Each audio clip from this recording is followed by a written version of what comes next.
What's up? It's Billy Brisbane. You can follow me over on Twitter at Getting Bills. These are my four favorite plays for the Christmas Day Slate tomorrow.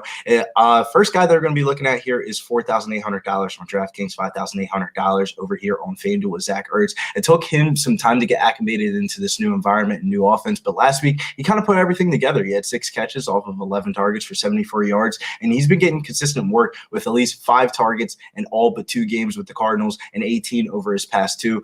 The Colts defense, which ranks 29th in adjusted fantasy points allowed to opposing tight ends. I think this is a great spot for Ertz to find the back of the end zone at plus 220. The second guy that we're going to be looking at here is going to be Rashard Higgins. This play is going to go under the radar, but even with Hooper back, I'm still kind of on it, man. He played a season high 79% of the snap, which was second behind DPJ. 10 targets over the past 2 weeks, 4 catches.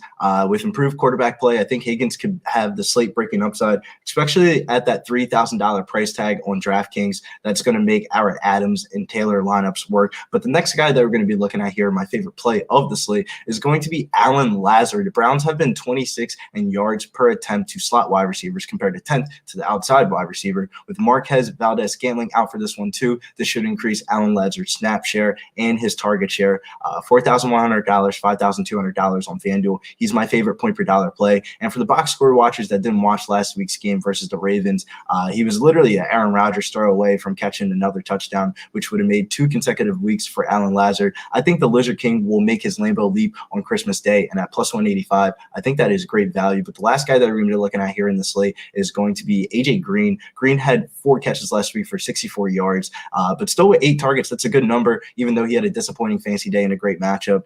He couldn't follow up that 100-yard performance previous week versus the Rams, but I don't think people are going to have the money to pay up for Christian Kirk and everything else that they want to do in their lineup. So that's the reason why I think I'm going to get a little bit of AJ Green, especially at that $5,009 price tag. But if you like these type of videos, make sure you hit the like button on your way out and hit the bell notification. Happy holidays, and make sure you follow me over on Twitter at Getting Bills.